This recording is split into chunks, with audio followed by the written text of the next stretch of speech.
Olá, muito boa tarde. Está começando agora o Agrimercado, mercado agrícola no meio do dia. Todos os dias, nesse horário, é momento de conferir os principais indicadores dos mercados agrícolas e financeiros. As cotações das bolsas internacionais de commodities agrícolas em pleno funcionamento neste momento. E também os mercados físicos aqui no Brasil, nos portos de exportação e nos principais polos de produção e comercialização de produtos agropecuários do interior do país. Tudo com aquele nosso objetivo diário de posicionar agricultores, pecuaristas, agroempresários, agroinvestidores também sobre oportunidades de negócio e de investimentos, enquanto os negócios estão acontecendo aqui no Brasil, em todo o mundo. A gente começa o programa desta sexta-feira, último dia útil da semana, dando aquela conferida nos indicadores do mercado financeiro. O dólar opera em alta nesse momento, 0,3%, R$ 3,74 é a cotação da moeda americana. B3, Bovespa, índice Bovespa operando com queda, agora 0,6%, 104.050 pontos. Dólar Index lá fora operando com alta expressiva aqui, considerando que é um indicador que mede o valor da moeda americana em relação a outras moedas fortes, alta de 0,4%. Petróleo com leve queda na Bolsa de Nova York, petróleo tipo WTI, e com leve alta na Bolsa de Londres, petróleo tipo Brent, referência para o mercado internacional, com 0,1% de alta em relação ao dia de ontem. Mercados de commodities agrícolas. A maioria das commodities que a gente acompanha operando em alta nesse início de tarde nas bolsas internacionais.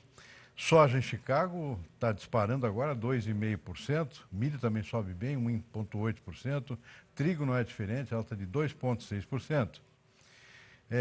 Na bolsa ainda de Chicago, arroz com alta também, mas menor, de 0,3%.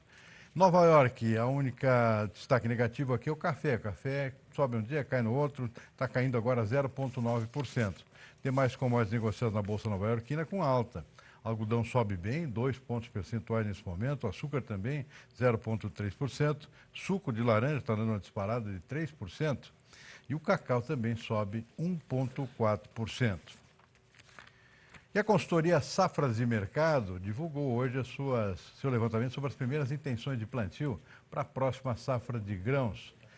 O plantio já está sendo preparado, em alguns estados já começa agora, em agosto, a partir de setembro dá uma acelerada e se completa a partir de outubro, nos estados que têm vazio sanitário, começa o plantio da safra de soja, safra de milho verão, safra de arroz, safra de feijão primeira safra, safra de algodão mais tarde. E a consultoria Safras de Mercado está divulgando, então, o seu primeiro levantamento das intenções de plantio para essa próxima temporada. E sobre esse assunto eu vou conversar agora com um dos autores da pesquisa aqui, que é o analista Luiz Fernando Roque, da consultoria Safras de Mercado. Luiz Fernando, muito boa tarde, muito obrigado por nos atender aqui no nosso Agrimercado. Conta para a gente quais são os números que revelam essa primeira pesquisa. Boa tarde. Boa tarde, Silmar. Boa tarde a todos. Bom, no caso da soja, o destaque é uma nova elevação na área, né? Mas a área deve crescer menos que nas temporadas anteriores. A gente está prevendo inicialmente uma elevação de 0,8% na área brasileira de soja. E eu chamo a soja como destaque porque as demais culturas, como milho, arroz, algodão, devem ter uma pequena diminuição de área. Então a soja talvez seja a grande cultura aí que normalmente vai ter uma evolução de área, mesmo que menor que nas temporadas anteriores. Então, esse aumento, né, mesmo que menor, nos traz de novo uma área recorde para o Brasil e nos traz de novo potencial produtivo recorde. A gente deve aí, se tudo der certo, se consolidar como o maior produtor do mundo de soja na nova temporada. Eu estou vendo aqui que só a soja efetivamente está mostrando aqui tendência de aumento de área, 0,8%. Demais culturas levantadas pelo safra, estou vendo aqui que tem recuo na milho verão, talvez lá na milho safra, a segunda safra talvez não, mas a primeira safra aqui já mostra uma tendência de recuo, que não chega a ser uma novidade, sempre que cresce a soja, o milho não cresce junto, disputam a mesma área na mesma época. Feijão, primeira safra, cai também, arroz também com queda, os preços também não ajudam muito. Algodão, que cresceu em 3 safras seguidas, agora bateu no teto, né? Os preços também começaram a diminuir no mercado internacional. Safras prevendo uma redução aqui de 7% na área de plantio de algodão. Mas voltando para a soja, que é a nossa principal cultura, Luiz Fernando, o que você destaca entre os estados? Sobe em todos os estados, não? Em praticamente todos os estados a gente vai ter elevação de área, Silmar. A gente tem, se não elevação, no mínimo uma manutenção de área. Aí a gente pode falar de Santa Catarina e Rondônia com manutenção de área, e Roraima com manutenção de área. Então, os outros estados, de uma forma geral, eles vão ter elevação de área. A gente sempre destaca aí o Mato Grosso, que embora a elevação nessa temporada seja prevista em 0,6% só, por ser a maior área brasileira, é uma elevação aí em termos de quantidade de área, uma elevação bem relevante. Então, na verdade, Silmar, o que a gente está percebendo nesse momento de intenção de plantio, né, porque os produtores ainda não finalizaram a compra dos insumos, não decidiram realmente qual é o tamanho da área. Mas a intenção deles é de elevar pouco, porque existe muitas incertezas no mercado, né? A gente tem aí, fora a questão que sempre tem anualmente de aumento de custo, a gente tem incerteza no mercado interno com relação à Lei Candir, por exemplo, ao Fundo Rural. A gente tem também incerteza com relação aos fretes. A gente tem uma mudança de tabela de fretes aí recente acontecendo. A gente tem preços em queda também no Brasil recentemente. E a gente tem externamente toda aquela questão envolvendo a guerra comercial, que traz muita incerteza, muita indefinição para a próxima temporada. Então, esse momento meio conturbado, meio indefinido, faz com que o produtor realmente tenha a intenção de levar muito pouco a área de soja nessa temporada. A gente tem ouvido também que outro problema aqui, que impede algum mais otimismo aqui com relação à área, é a dificuldade de crédito também. As trades parecem estar mais restritivas em termos de crédito para muitos produtores nessa nova safra, né, Luciano? Exatamente, também tem esse fator, né, que também é completamente ligado à economia brasileira. A gente sabe toda a dificuldade que a gente está percebendo aí nesse primeiro semestre, a gente percebeu no primeiro semestre. A economia brasileira ela precisa de mais estímulo para caminhar, então a gente tem também essa dificuldade de crédito. Eu queria destacar também, Silmar, aqui um ponto também que explica um pouco o porquê de uma não elevação maior da área brasileira e até um recuo em outras culturas, é a questão da pecuária. A pecuária voltou a ter uma remuneração um pouco melhor. Verdade. E isso impede que haja uma transferência maior de áreas de pastagem para a agricultura. Verdade, pecuária com preços bons. Aliás, quando fala em pecuária, estão falando de tudo aqui. Em função dessa maior demanda da China, né, por causa da peste suína africana, está subindo tudo, frango, suíno e a própria carne bovina pegando carona também, né? Olha, Luciano, aproveitando o embalo aqui, como é que você está vendo o mercado aqui? A soja está dando uma recuperada boa hoje, está subindo bem. O que está acontecendo lá, hein?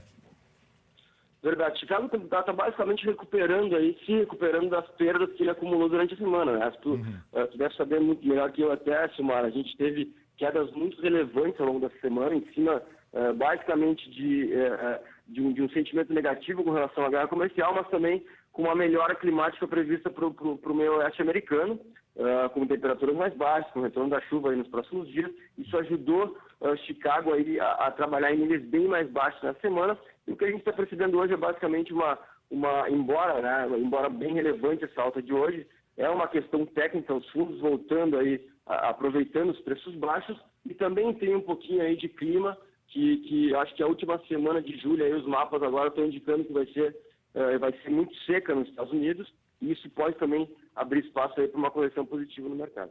Eu vi hoje, inclusive, as notícias lá vindo dos Estados Unidos, a temperatura extremamente elevada, né? Problema seríssimo, inclusive atingindo as cidades do meio oeste, que é o caso do próprio Chicago aqui, né? Ou seja, temperaturas altíssimas, ou seja, uma inversão daquilo que a gente viu no início dessa temporada nos Estados Unidos. 3 meses seguidos de muita umidade, agora tempo muito seco e um calor infernal lá, como faz tempo não se via. E isso, claro, deixa essa ideia de mercado de clima ainda pairando aqui por mais algum tempo, né, Luciano? Exatamente. A gente está entrando no auge do mercado de clima, né, Silmar? Então a gente espera aí pelos próximos 100 dias muita volatilidade no mercado. É aquela coisa, semanas de previsão de clima positivo, o mercado vai reagir negativamente, e semanas de clima negativo, o mercado, pelo contrário, vai reagir positivamente. Então a gente espera muita volatilidade, é importante o produtor ficar de olho, é importante também o produtor entender que mesmo com as perdas previstas atualmente para a safra americana, ainda se fala numa safra superior a 100 milhões de toneladas. Sim. E uma safra superior a 100 milhões de toneladas, com a guerra comercial continuando, a gente deve ter estoques elevados nos Estados Unidos no ano que vem. Então isso impede que o preço suba muito aí no curto prazo ou no médio prazo. Então só uma perda maior, realmente um acordo comercial que alivie os estoques americanos, que pode fazer com que Chicago recupere aí $9,50, $10 aí no médio prazo. Perfeito. Só para finalizar, Luciano, estou vendo aqui que uma primeira projeção que vocês estão fazendo com base nessa intenção de plantio de área aqui, A produção brasileira, você chegou a citar isso no início, pode chegar a um recorde aí de 124, quase 124 milhões de toneladas, se distanciando bastante, portanto, dos Estados Unidos, assumindo, portanto, aparentemente em definitiva a posição de primeiro produtor mundial, posição que até a safra passada era dos Estados Unidos, né, Luiz Fernando? Exatamente. Então, esse potencial inicial aí produtivo brasileiro de 124 milhões e naturalmente, né, a gente tendo essa previsão de uma quebra na safra americana, de uma produção bem menor do que estimado inicialmente, certamente vai consolidar o Brasil aí, se o clima permitir, obviamente, né, vai consolidar o Brasil como o maior produtor do mundo nessa nova temporada. Perfeito. Conversei com o Luiz Fernando Gutierrez Roque, ele é consultor da Safras e Mercado, falando com a gente diretamente de Porto Alegre aqui, com as primeiras intenções de plantio para a próxima safra brasileira de grãos. Luiz Fernando, por enquanto é isso, obrigado pela participação no programa, uma boa tarde e um bom fim de semana para você. Obrigado, Silmar, até a próxima. Okay. Bom, vamos em frente com as nossas notícias, o que nós temos mais aí pela frente? O governo calcula que, com as modificações feitas pela Câmara dos Deputados, a reforma da Previdência vai trazer uma economia de 933 bilhões de reais em 10 anos. São cerca de 300 bilhões a menos do que o previsto no texto original do governo. O objetivo será manter esse valor nas etapas seguintes de votação no Congresso, como mostra o jornalista Rodrigo Orengo. O balanço apresentado de economia da reforma da Previdência após as mudanças no Congresso Nacional está dentro do esperado pelo governo, com 933 bilhões de reais de economia em 10 anos. Se a reforma for aprovada do jeito que está, do jeito que passou em primeiro turno, tem ainda o segundo turno na Câmara e ainda depois toda a discussão no Senado Federal. É claro que no início a ideia original era uma de economia lá de mais de 1 trilhão de reais em 10 anos, né? 1 trilhão e 200 bilhões de reais, mas já se esperava a desidratação da reforma, primeiro na comissão e depois na votação no plenário. Eu conversei ontem com o relator da reforma da Previdência, Samuel Moreira, o deputado acredita que lá no Senado, primeiro diz que no Senado há uma autonomia para mudança no texto, mas acredita que essa economia não vai ser alterada no Senado Federal. Agora, se tiver qualquer alteração no debate entre os senadores, isso tem que voltar para a chancela dos deputados. Agora, se fizer uma comparação também da economia prevista da reforma, ainda do governo Temer, que chegou a passar por comissão, mas não foi votada, né, isso a gente tem ali um balanço de quase o dobro, justamente, da economia apresentada agora. Muito bem, a gente vai fazer agora um rápido intervalo e voltamos em seguida aqui. Tem mais notícias importantes pela frente aqui, além das cotações dos mercados físicos aqui no Brasil também. A gente volta em seguida, fique aí. De volta com o Agrimercado, mercado agrícola no meio do dia. O presidente Jair Bolsonaro disse hoje que abre mão de se candidatar à reeleição se o Congresso aprovar uma reforma política. A declaração foi dada durante um café da manhã com jornalistas na manhã de hoje. Se for feita uma boa reforma política, dentro dessa reforma, diminuindo o número de parlamentares federais, estaduais e municipais, entre outras, eu abriria a mão da reeleição. Como essa reforma depende basicamente do parlamento, e não minha, pelo que tudo indica, não teremos reforma política. Durante uma transmissão ao vivo pela internet, Bolsonaro voltou a falar sobre a polêmica indicação do filho, Eduardo Bolsonaro, para o cargo de embaixador nos Estados Unidos. Está preparado, sim, né, para ser o nosso representante, um bom cartão de visita e fazer bons relacionamentos lá nos Estados Unidos, tá? Então, se não vai votar, lamento, me desculpa, tá certo? A minha intenção é indicá-lo. Então, eu não quero polemizar esse assunto, tá certo? Lógico que é filho meu, pretendo beneficiar o filho meu, sim, pretendo, tá certo? Eu não vou. Se eu puder dar um filé mignon ao meu filho, eu dou, mas não tem nada a ver com filé mignon essa história aí, nada a ver. É realmente nós aprofundarmos um relacionamento com um país que é a maior potência econômica e militar do mundo. E o novo presidente do BNDES, Gustavo Montesano, assumiu o cargo hoje, no Rio de Janeiro. Ele afirmou que entre as metas estabelecidas para o banco está a abertura da caixa preta da instituição. O banco está sendo atacado. A imagem do banco está extremamente questionada. Hoje questionam a credibilidade do banco, questionam a transparência, questionam o patriotismo, questionam a capacidade do banco de prover informações. Eu diria que isso aqui não é nem a meta 1, é a meta 0. A gente precisa virar essa página. Então, dar todas as informações necessárias, explicar tudo o que tiver que explicar, abrir toda a informação que o cidadão brasileiro quiser ver, Sem entrar no mérito, se já foi disposta ou não foi disposta, a gente vai fazer. A gente vai virar essa página.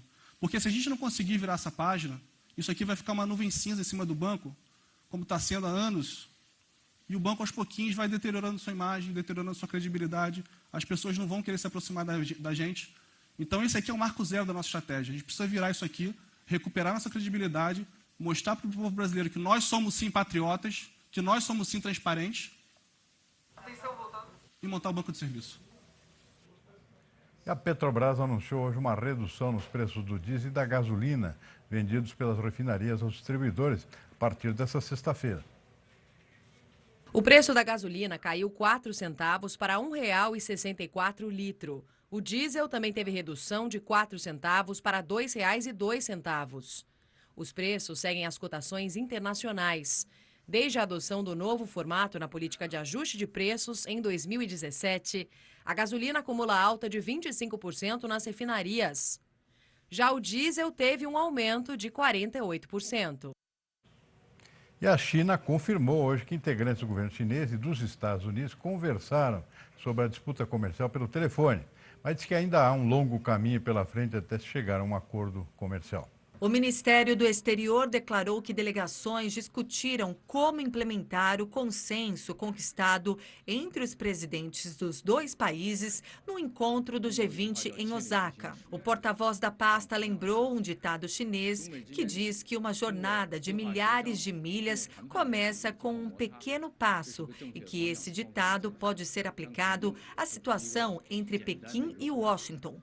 Falou que os países estão no caminho certo, mas que não é um processo simples e que uma solução pode demorar.